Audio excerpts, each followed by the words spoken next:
या संदर्भात तुम्ही काय मागणी करत आहात आणि राज्यभरातल्या एकूण संस्थांची चौकशी व्हावी अशा प्रकारे तुमची मागणी दिसते, या अनुषंगाने काय सांगाल? धनगर समाजाच्या मुलांना गुणवत्तापूर्ण शिक्षणासाठी शहरातील नामांकित इंग्रजी वसती शाळेमध्ये मोफत शिक्षण ही योजना शासनाने आणली 4 सप्टेंबर 2019च्या जी.आर अन्वये। परंतु आज आता या क्षणाला जालना जिल्ह्यामध्ये 40 शाळा या अंतर्गत कार्यरत आहेत। याच्यामध्ये जवळपास 6000 मुलं शिकतात। एकाही शाळेमध्ये शासनाचे निकष ती शाळा पूर्ण करत नाही। या शाळांना मान्यता देत असताना संबंधित अधिकाऱ्यांनी या संस्था चालकांशी संगनमत करून प्रचंड आर्थिक भ्रष्टाचार करून या संस्थांना मान्यता दिली हरकत नाही। त्या मुलांना ज्या सुविधा त्या ठिकाणी द्यायच्यात त्या सुविधा त्यांनी तिथं दिलेल्या नाहीत। याचे आम्ही स्वतः स्टिंग ऑपरेशन केलं। आम्ही याच्या तक्रारी माननीय पोलीस महासंचालक अँटी करप्शन, माननीय लोकायुक्त महाराष्ट्र राज्य, त्याच्यानंतर मुख्यमंत्री महोदय यांना केलेले आहेत। आम्ही ज्या तक्रारी केल्या आणि या शाळेचा बोगसपणा उघड केला हे प्रादेशिक उपसंचालक यांचा अहवाल आहे। त्यांनी या शाळेची तपासणी केल्यानंतर त्यांनी या शाळा बोगस आहेत, शासनाचे निकष कुठलेही पूर्ण करत नाहीत असा अहवाल देऊन या शाळांवर कारवाई करा अशी मागणी केलेली आहे।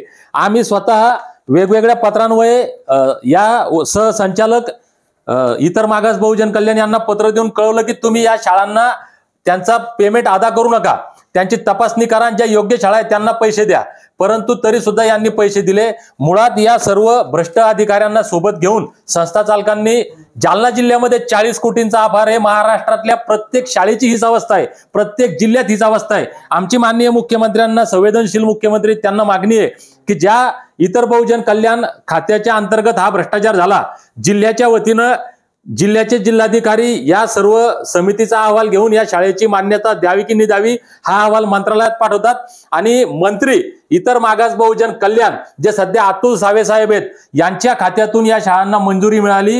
ह्या सगळ्या 100% बोगस शाळांना मंजुरी दिली। याला जबाबदार शासकीय अधिकारी फक्त नाही आहेत, याला जबाबदार फक्त संस्था चालक नाहीये, तर हे संबंधित मंत्रालय, मुख्यमंत्री महोदय या मंत्रालयाची, या मंत्र्यांची, यांच्या कारभाराची चौकशी करून संबंधित सर्व दोषी अधिकाऱ्यांवर, संस्था चालकांवर, मंत्रालयात जे दोषी आहेत, मग मंत्री जर दोषी असतील, या संस्था चालकांचा हा भ्रष्टाचाराचा पैसा मंत्रालयाच्या दालनामध्ये मंत्र्यापर्यंत जर गेला असेल तर या मंत्र्याचा सुद्धा राजीनामा झाला पाहिजे आणि शासनाची जी दिशाभूल केली, धनगर समाजाची जी फसवणूक केली, याच्याबद्दल या सर्वांना दोषी धरलं पाहिजे। जोपर्यंत या सर्व संस्था चालकांकडून यांनी गैरमार्गाने लुटलेला पैसा वसूल होत नाही आणि यांच्यावर कारवाई होत नाही, या भ्रष्ट अधिकाऱ्यांवर कारवाई होत नाही, तोपर्यंत आमचा लढा चालू असेल। सोमवारी आम्ही सर्व जालना जिल्ह्यातील शिष्टमंडळ सन्माननीय मुख्यमंत्र्यांना भेटून या विषयाची सर्व सविस्तर माहिती सांगणार आहोत। आदरणीय गोपीचंद पडळकर साहेब यांना हा विषय त्यांच्या कानावर गेलेला आहे। सोमवारी मंगळवारी ते सुद्धा या बाबतीत विधिमंडळामध्ये आपला आवाज उठवणार आहेत। तरी जोपर्यंत या सर्वांवर कारवाई होत नाही तोपर्यंत आम्ही थांबणार नाही।